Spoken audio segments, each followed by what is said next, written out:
I'm here, I'm alive, don't worry, cancel the search parties, I've not gone anywhere, it's just been a crazy couple of weeks, and so I've only just been able to get this video ready for you. I plan to post it in 2023, but unfortunately, life happens and here we are.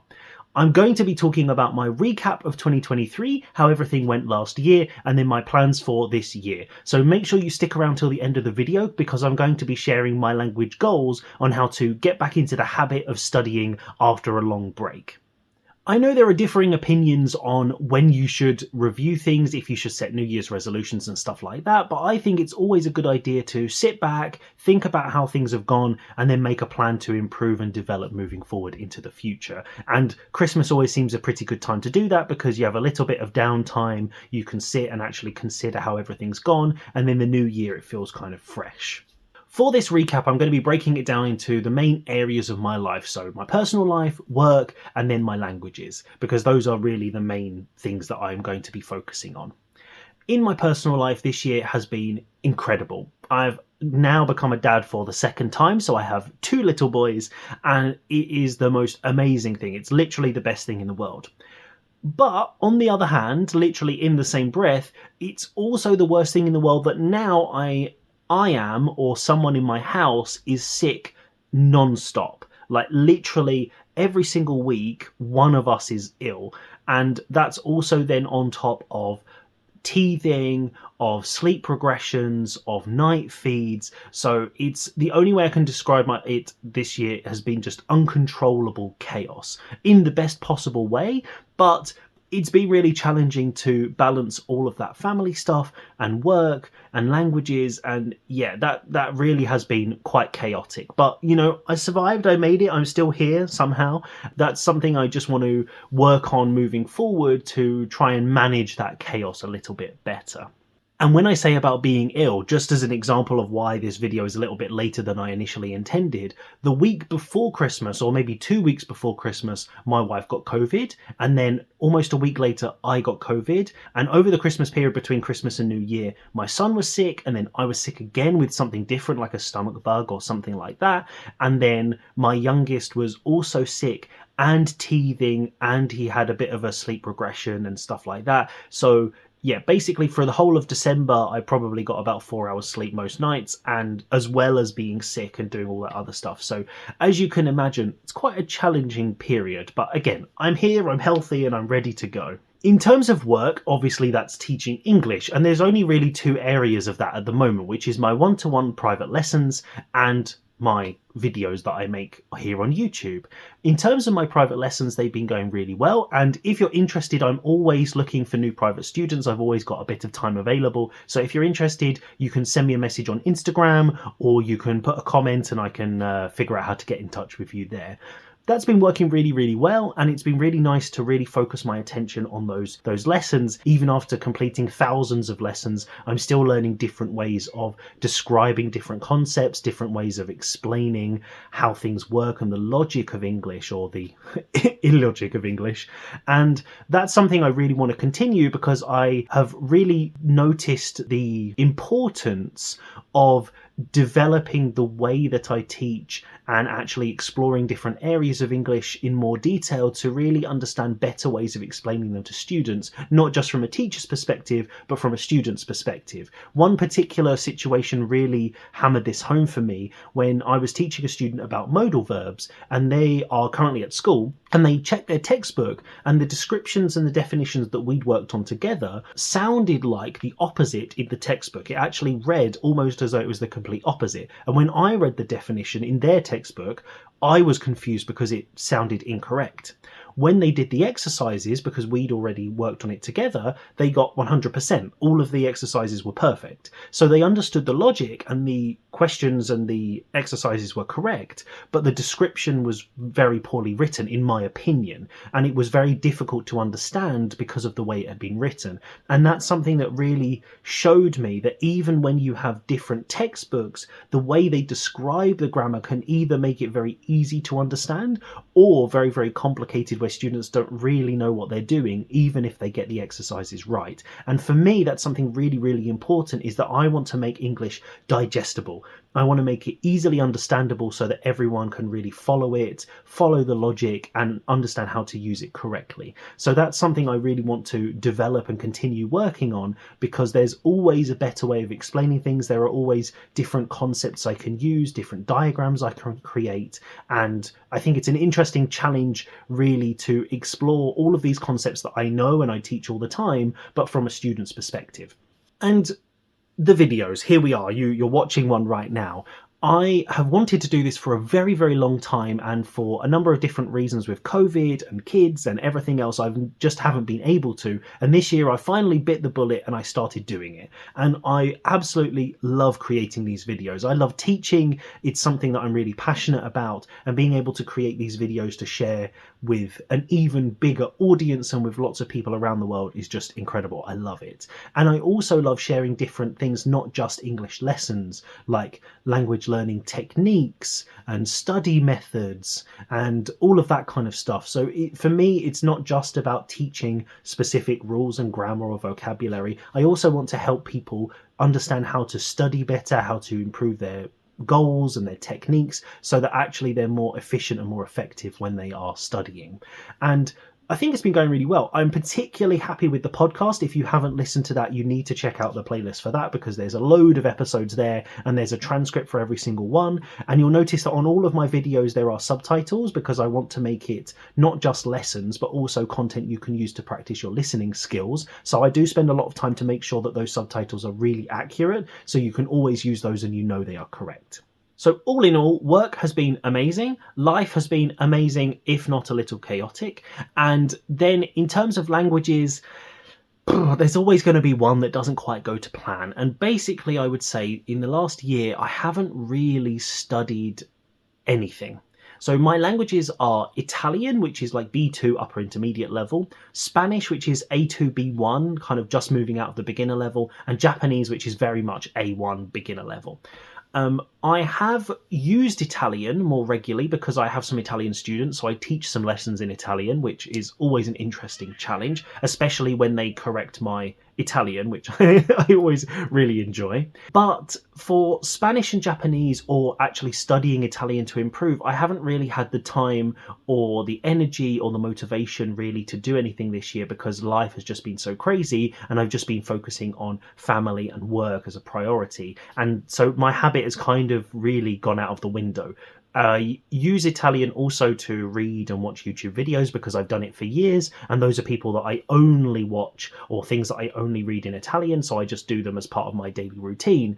But I'm not really studying anything, which I'm a bit disappointed about, but obviously in certain situations you have to prioritize, and I think that's also important to remember, that you don't want to beat yourself up if you don't have time or you fall out of the habit. That's okay, because you can always start again, which is exactly what I'm going to be doing this year. The most difficult part of 2023 was balance, was just trying to juggle all of those different parts of my life, and I maybe didn't do it as well as I would like, but all of the important things really took priority. And my kids are amazing. My wife is always really amazing, incredible, and she's always supporting me and helping me do all of the things that I need to do to keep all of this stuff going.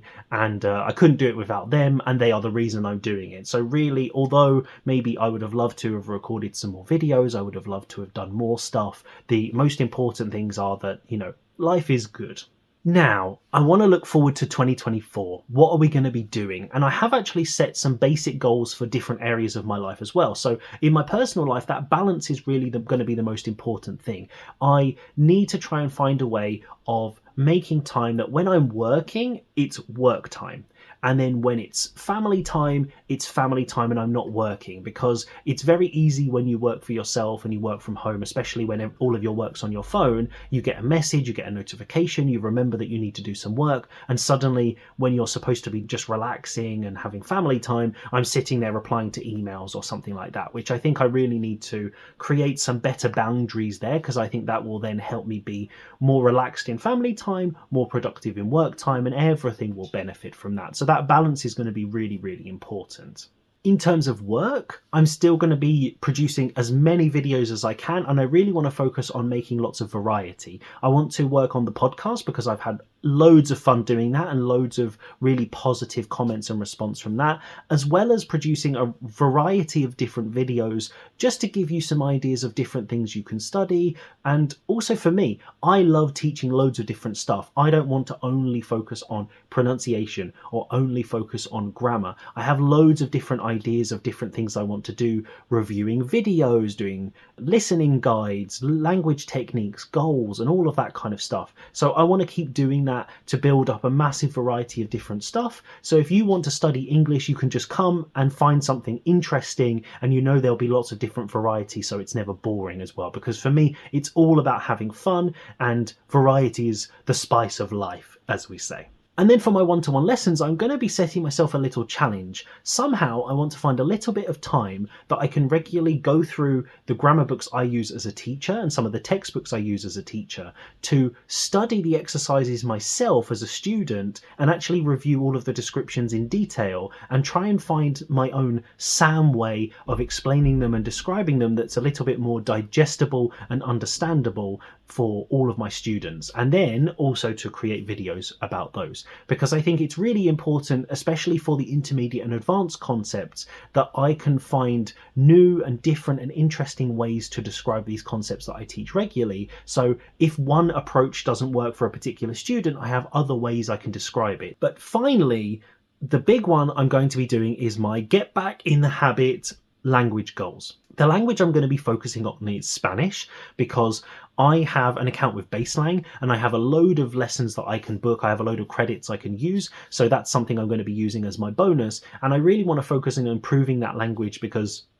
it's something new, something challenging, and I think I'm really up for that kind of new challenge. Italian I'm going to be maintaining just by reading and watching the stuff I normally do, and Japanese is really on the back burner at the moment. I don't really have the time or the energy to really focus on that as much as I would love to really develop that language. So for Spanish, my idea is that I'm going to try and do something every day, and I've looked at my routine and figured out what is going to be the most realistic thing for me. And this is really important for you if you're looking at this for yourself, is looking at your routine and thinking what type of resource, what type of study is actually going to fit into your routine best. So for me, reading is going to be the easiest because my time is broken up into maybe feeding my son at night or little bits and pieces here and there. So watching lots of TV series I find really difficult, and actually I don't really enjoy it when I watch 5 minutes here and 10 minutes there. I find it really boring and it breaks up the story. So I don't really enjoy that too much. Whereas reading, I don't mind reading bits and pieces here and there, and then also I can break down the activity into smaller chunks so that I can pick an interesting activity depending on how I'm feeling that day. And my idea is to pick one text, which is a Spanish translation of a Chinese web novel that I have read in Italian. I know, sounds a bit confusing, but it's a story I've read before. So I know the characters, I know the story, and I'm going to be reading through that story and practicing my listening skills, my reading skills, and my writing and speaking skills. I'm going to do everything. The way I'm going to do this is I'm going to use Speechify to create an AI audio track for it, where I can then listen to the whole chapter and I can practice my listening skills while I'm seeing the text. Because my level is quite basic, I always want to really focus on listening. So that's the first activity, is going to be listening and reading. The second activity will be that I want to read it out loud, just to practice reading and pronunciation. And in that case, it doesn't really matter if I understand it yet, because that's going to follow. So basically, I want to listen to improve my listening. I want to read out loud to improve my reading and my speaking. Then I'm going to read through the text and make comments and highlight any particular vocabulary, any verbs, any grammar, anything that I think is important to remember, or anything that I want to understand or that stops me understanding the text. And that I'm going to be doing on a Google document. I'm going to be adding comments, because then on my phone, the comments are hidden so that afterwards I can read the text again and I can check, do I now understand it after I've translated it and maybe waited a couple of days or something like that. So again, that's activity number 3, is going to be translating, researching, making sure I understand the text. Exercise 4 is going to be taking all of that vocabulary that I've identified and I've found, and I'm going to be writing my own sentences. And that's because I need to produce language with the vocabulary to really make it active so that in conversation I remember a lot of these words. I'm going to be writing them, and then I'm either going to check them online if I can find somewhere like that, or in my lessons I'm going to just quickly go through them with my teacher. So I'm going to be doing that in the same document where I read the text, so I'll have like the paragraph and then I'll have my example phrases and just do it that way. And that's going to be something that I can slowly chip away at as I go. And you see here that I have these 4 different techniques, and basically every day I can just decide which one do I want to do. If I don't fancy translating all the individual words, maybe I write my own sentences. If I don't want to do writing, I could just read the text out loud again. And all of this is really going to be just giving me something very easy that I can do every day. In addition to that core reading setup, I'm going to have a bonus of watching TV series on Netflix, which I'm going to be doing with and without subtitles just to practice listening skills, but in a very relaxed way, and also booking Spanish lessons. I have a load of lessons I can book, and I really do want to start having those more regularly. Ideally, I want to start with 1 a week, but I want to try and ramp that up as and when I find time. But at the moment, it's only a bonus because I'm still working on that balance, so I'm not sure I have the time available just yet. And that's basically it. So the plan is just do something every day or as often as possible to get back into the swing of studying Spanish and studying languages, and then I can expand those times, I can add extra, and I can really start pushing my Spanish level forward this year. Now, I want to hear what your goal is, so put it in the comments below, and then make sure you keep a note of it for the next series of videos I'm actually working on this month, which is going to be about goals for every skill for every level. I'm going to be doing 4 different videos for the 4 key skills, and each of those is going to include a goal for each of the levels: beginner, intermediate, upper intermediate, and advanced. There will be an understanding of what is required to reach that level, and then an action plan of what you can actually do to achieve that goal. So no matter what your level is, no matter what skill you want to develop, you will have a clear goal and a clear action plan you can use this year to really make progress in your English or whatever language that you're studying at the time. But in the meantime, have a fantastic day, have a great day learning English, and I look forward to speaking to you very soon.